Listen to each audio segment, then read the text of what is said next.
Good morning class. BA part first political science paper second प्रतिनिधि भारतीय राजनीतिक विचारक यूनिट थर्ड चैप्टर है बाल गंगाधर तिलक और आज के लेक्चर का टॉपिक है तिलक का राजनीतिक चिंतन। तिलक का जन्म 23 जुलाई 1856 को महाराष्ट्र के कोंकण जिले में रत्नागिरी नामक स्थान पर चित्तपावन ब्राह्मण परिवार में हुआ। तिलक के परिवार में आध्यात्मिक व धार्मिक परंपरा का वातावरण था। तिलक का पालन पोषण इसी वातावरण में हुआ। पिता एक शिक्षक और संस्कृत के प्रकांड विद्वान थे। उन्होंने अपने पुत्र को बाल्यकाल में ही संस्कृत और गणित का अच्छा ज्ञान करा दिया था। बाल्यकाल से ही अनेक अवसरों पर तिलक ने निर्भीकता, सत्यता और आत्मसम्मान की उत्कृष्ट भावना का परिचय दिया।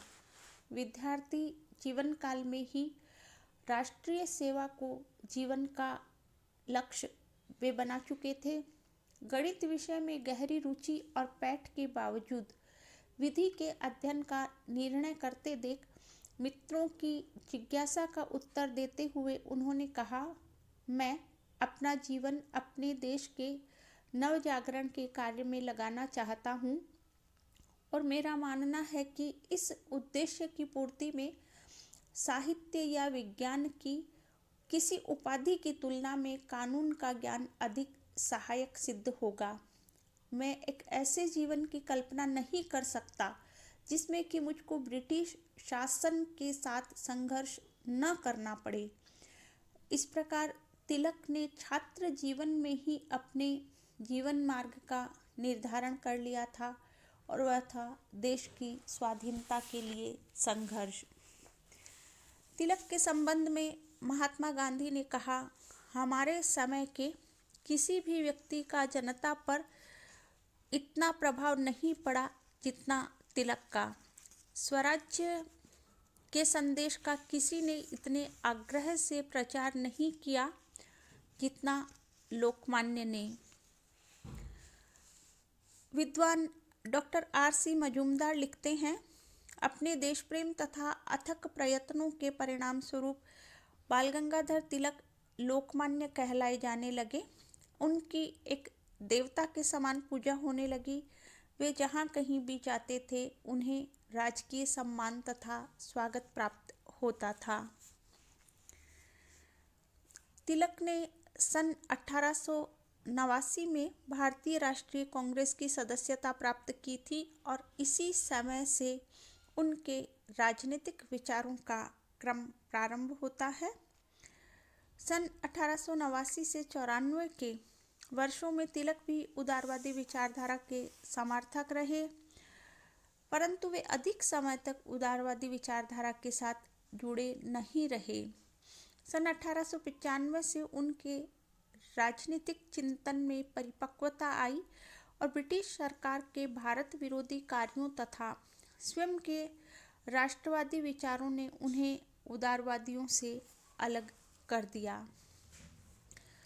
तिलक के राजनीतिक दर्शन में यथार्थवादी व्यवहारिक नेता का रूप दिखाई देता है। उदारवादियों की निष्क्रिय नीति की प्रतिक्रिया के रूप में तिलक ने संपूर्ण देश को मूर्त और गतिशील विचार प्रदान किए और एक जन जागरण का भारतीय जनमानस में संचार किया। जीवन में उनका मुख्य उद्देश्य भारत को राजनीतिक दासता से मुक्ति दिलाना था और इसी दिशा में एक व्यवहारिक राजनेता के रूप में उनके क्रियाकलाप रहे, उनकी चिंतन धारा बही। तिलक की आध्यात्मिक धारणाओं ने उनके राजनीतिक चिंतन को विशेष रूप से प्रभावित किया। तिलक एक वेदांतवादी थे और वेदांत के अद्वैतवादी सिद्धांत के आधार पर ही उन्होंने प्राकृतिक अधिकारों की राजनीतिक धारणा का निर्माण किया। वेदांत दर्शन ने उन्हें स्वतंत्रता की सर्वोच्चता का पाठ पढ़ाया। तिलक का चिंतन आध्यात्मिक पृष्ठभूमि पर आधारित था। इसलिए ये स्वाभाविक था कि उन्होंने स्वराज्य की नैतिक और आध्यात्मिक व्याख्या ही प्रस्तुत की। तिलक ने स्वराज्य को केवल एक अधिकार ही नहीं वरन एक धर्म भी माना। राजनीतिक रूप से उन्होंने स्वराज्य का अर्थ स्वशासन बताया, परंतु नैतिक संदर्भ में इसका अर्थ आत्मनियंत्रण की पूर्णता माना, जो कि सबसे बड़ा स्वधर्म है। अब देखते हैं तिलक के राजनीतिक चिंतन के प्रमुख बिंदु। फर्स्ट पॉइंट है, व्यक्ति एवं समाज का आधार शाश्वत धर्म अर्थात नैतिकता है। तिलक का मत है कि मानव अपनी मूल प्रकृति से मात्र एक बौद्धिक या भौतिक प्राणी नहीं है, अपितु मानव मूलतः एक आध्यात्मिक प्राणी या नैतिक प्राणी है। मानव के प्रसंग में उसके बाह्य रूप या इंद्रियों की तुलना में उसकी आत्मा का ही मुख्य महत्व है, जो परम ब्रह्म का अंश है। तिलक ने कठोपनिषद में वर्णित जीवन के आध्यात्मिक दृष्टिकोण का समर्थन किया है, जिसे इस उपनिषद ने जीवन का श्रेय मार्ग कहा है। श्रेय मार्ग के अनुसार मानव जीवन का उद्देश्य ऐन्द्रिक या भौतिक सुख की प्राप्ति नहीं है, अपितु आत्महित की प्राप्ति है। शाश्वत धर्म पर आधारित हित ही मानव को आंतरिक शुचिता, आंतरिक संतुष्टि एवं आंतरिक आनंद प्रदान करता है। वास्तव में हितवादी मार्ग जीवन का कर्तव्य प्रधान मार्ग है, जो भौतिक दृष्टि से कष्टमय हो सकता है, परंतु केवल इस मार्ग से ही व्यक्ति एवं समाज का कल्याण संभव है। तिलक ने शाश्वत धर्म अथवा शाश्वत नैतिकता संबंधी अपनी इस हितवादी अवधारणा को अपने राजनीतिक चिंतन का आधार बनाया है।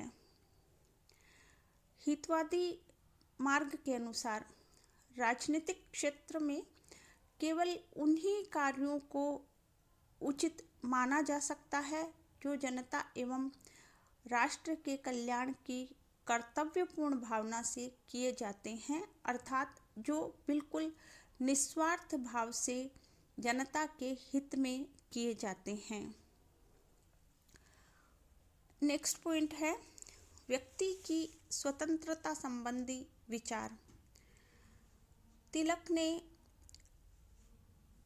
स्वतंत्रता पर वेदांत के अनुसार ही विचार किया है और उनका स्वतंत्रता संबंधी दृष्टिकोण मूलतः आध्यात्मिक व नैतिक है।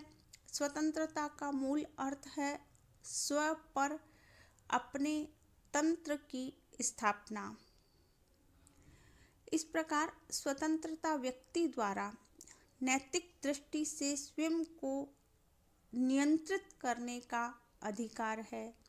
तिलक के अनुसार स्व का अर्थ है मानव आत्मा, जो परमात्मा का अंश है। जब व्यक्ति अपने इस मूल रूप के अनुसार स्वयं के जीवन का संचालन, नियमन एवं नियंत्रण करता है, तो वह अपने आत्म रूप का पूर्ण विकास करने में सफल होता है और ईश्वरीय विवेक व नैतिकता का पालन करते हुए आध्यात्मिक आनंद की प्राप्ति कर सकता है। ऐसा व्यक्ति ही अपने वैयक्तिक कल्याण के साथ संपूर्ण समाज के कल्याण की वृद्धि में सहायक होता है। तिलक ने स्वतंत्रता को आत्म विकास के एक भावात्मक साधन के रूप में स्वीकारा है। उनकी दृष्टि से स्वतंत्रता व्यक्ति के पूर्ण नैतिक विकास तथा ईश्वर से एकाकार होने के साध्य की प्राप्ति में सहायक अनिवार्य साधन है।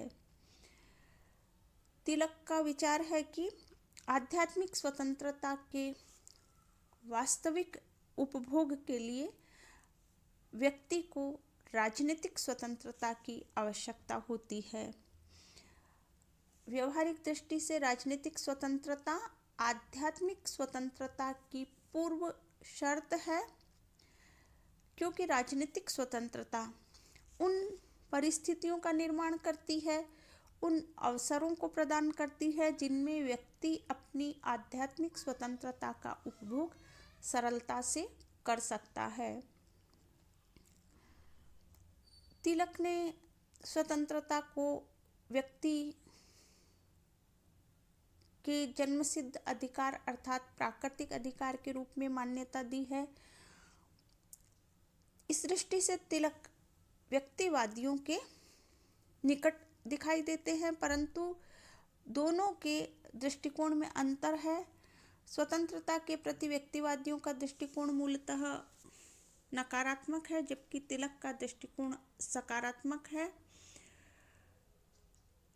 तिलक के स्वतंत्रता संबंधी विचार उदार प्रत्ययवादी टी.एच. ग्रीन के निकट है। दोनों ने स्वतंत्रता को व्यक्ति के नैतिक व आध्यात्मिक विकास का भावनात्मक साधन माना है। नेक्स्ट पॉइंट है स्वराज्य संबंधी विचार। तिलक के अनुसार स्वराज्य मानव के सर्वांगीण विकास एवं उत्थान में सहायक है। तिलक ने स्वराज्य के दो प्रमुख रूपों का उल्लेख किया है, पहला आध्यात्मिक स्वराज्य और दूसरा राजनीतिक स्वराज्य। आध्यात्मिक स्वराज्य व्यक्ति के आध्यात्मिक उत्थान में सहायक है और राजनीतिक स्वराज्य व्यक्ति के लौकिक उत्थान में सहायक होता है। स्वराज्य के ये दोनों ही रूप एक दूसरे से घनिष्ठ रूप से संबंधित है और एक दूसरे के अनुपूरक भी है। राजनीतिक स्वराज्य से तिलक का आशय है कि अपने देश में अपना ही राज्य अर्थात शासन होना चाहिए। प्रत्येक राष्ट्र को राजनीतिक स्वतंत्रता प्राप्त होनी चाहिए। राजनीतिक स्वराज्य उन भौतिक परिस्थितियों को प्रदान करता है जिनमें मानव को आध्यात्मिक स्वराज्य की प्राप्ति में सफलता मिलती है।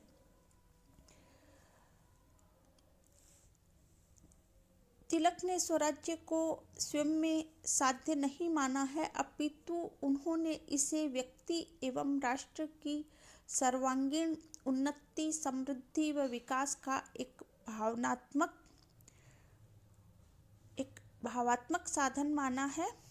इसके अतिरिक्त तिलक की स्वराज्य की अवधारणा मूलतः लोकतांत्रिक है और इसका संबंध संपूर्ण भारतीयों से है, केवल हिंदुओं से नहीं।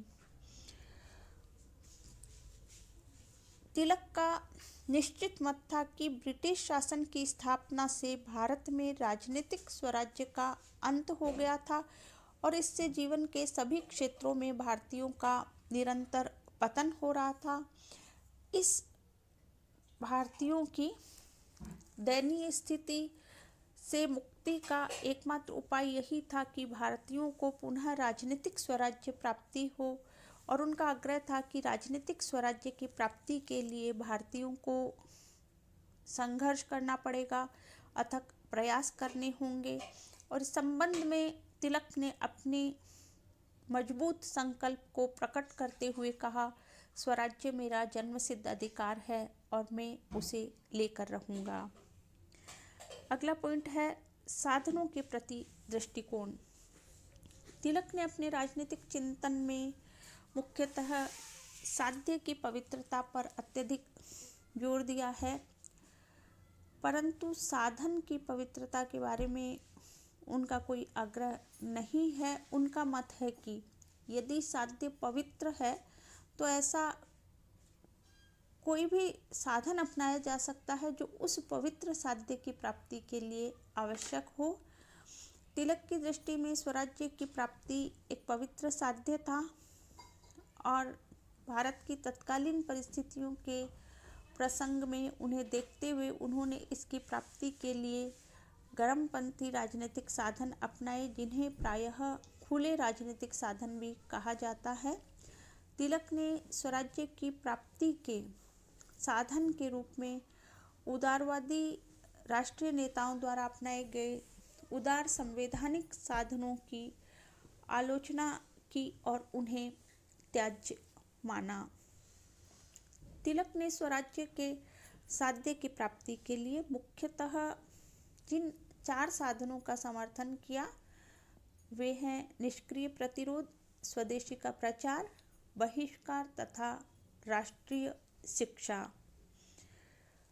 तिलक का विश्वास था कि इन चारों साधनों की मदद से भारतीय जनता में ब्रिटिश शासन के भय को समाप्त किया जा सकता था और उसमें ऐसी प्रबल राष्ट्रवादी चेतना जागृत की जा सकती थी जो उसे देशहित के लिए बलिदान तथा कष्ट सहन करने की प्रेरणा दे, यानी कि भारतीय जनमानस को मानसिक रूप से तैयार कर सके और अंत में उसे स्वराज्य के लक्ष्य की प्राप्ति में भी सहायता दे।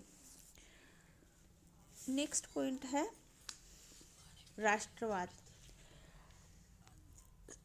यद्यपि सर्वप्रथम स्वराज का विचार देने का श्रेय सामाजिक व धार्मिक चिंतक स्वामी दयानंद को जाता है, परंतु भारतीय राष्ट्रवाद को सर्वप्रथम एक सुनिश्चित एवं मूर्त अवधारणा बनाने का श्रेय लोकमान्य बाल गंगाधर तिलक को दिया जाता है।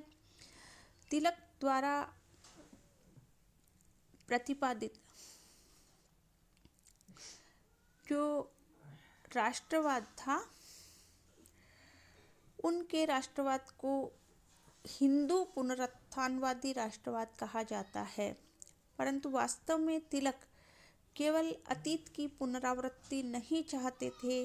उनके राष्ट्रवाद में लोकतंत्र जैसा आधुनिक तत्व भी मौजूद था और उन्हें जे.एस. मिल की राष्ट्र की परिभाषा पसंद थी, उससे वे सहमत थे और यह कहना उचित होगा कि यथार्थवादी चिंतक के रूप में तिलक राष्ट्रवाद को भारतीय परंपराओं, भावनाओं एवं परिस्थितियों के अनुरूप ही विकसित करना चाहते थे और इस बारे में वे किसी प्रकार के पश्चिमीकरण के विरोधी थे। तिलक का मत था कि यथार्थ राष्ट्रवादी प्राचीन आधारों पर राष्ट्र के निर्माण की कामना करता है। प्राचीन के प्रति पूर्ण असम्मान का भाव रखते हुए किसी सुधार को करना उसे एक रचनात्मक कार्य के रूप में आकृष्ट नहीं करता है। हम अपनी संस्थाओं का अंग्रेजीकरण नहीं करना चाहते हैं और इस प्रकार सामाजिक एवं राजनीतिक सुधारों के नाम पर इन संस्थाओं का विराष्ट्रीयकरण नहीं चाहते हैं। तिलक के राजनीतिक चिंतन की मूल प्रवृत्ति को ध्यान में रखकर कहा जा सकता है कि वे स्वदेशी राष्ट्रवाद के समर्थक थे। लास्ट पॉइंट है राष्ट्रीय एकता एवं सांप्रदायिक सद्भाव संबंधी विचार। यद्यपि तिलक ने अपने राष्ट्रवादी विचारों की शुरुआत हिंदू पुनरुत्थानवाद से की, परंतु जब हिंदुओं में राष्ट्रीय चेतना का पर्याप्त विकास हो गया तो उन्होंने संपूर्ण भारत में राष्ट्रवाद की लहर को मजबूत बनाने के लिए राष्ट्रीय एकता पर अत्यधिक जोर दिया। इस उद्देश्य से उन्होंने हिंदू मुस्लिम एकता तथा सांप्रदायिक सद्भाव की नीति का समर्थन किया। इस प्रकार तिलक संपूर्ण भारत के प्रसंग में एक भारतीय राष्ट्रवाद का विकास करना चाहते थे। इस उद्देश्य से तिलक ने भारत के सभी धार्मिक, सांस्कृतिक एवं भाषाई समुदायों के बीच राष्ट्रीय एकता का बीज विकसित करने और उसे मजबूत बनाने के लिए उन्होंने अथक प्रयास किया। तिलक के राष्ट्रवाद के संबंध में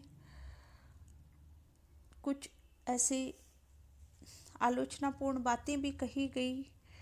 ये सत्य है कि तिलक की हिंदू धर्म में गहरी आस्था थी, परंतु वे सभी राष्ट्रीय मामलों में हिंदू मुस्लिम एकता के समर्थक थे।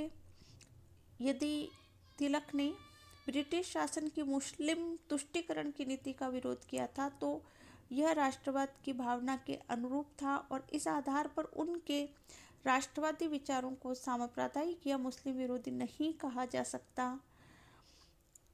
तिलक का अंतिम उद्देश्य हिंदू राष्ट्र अथवा हिंदू राष्ट्रवाद का निर्माण करना नहीं था। इसलिए तिलक ने कहा, मैं जिस स्वराज्य की मांग कर रहा हूँ वह मात्र हिंदुओं, मुसलमानों अथवा किसी वर्ग विशेष के लिए नहीं होगा, अपितु यह संपूर्ण भारतीय समुदाय के लिए होगा।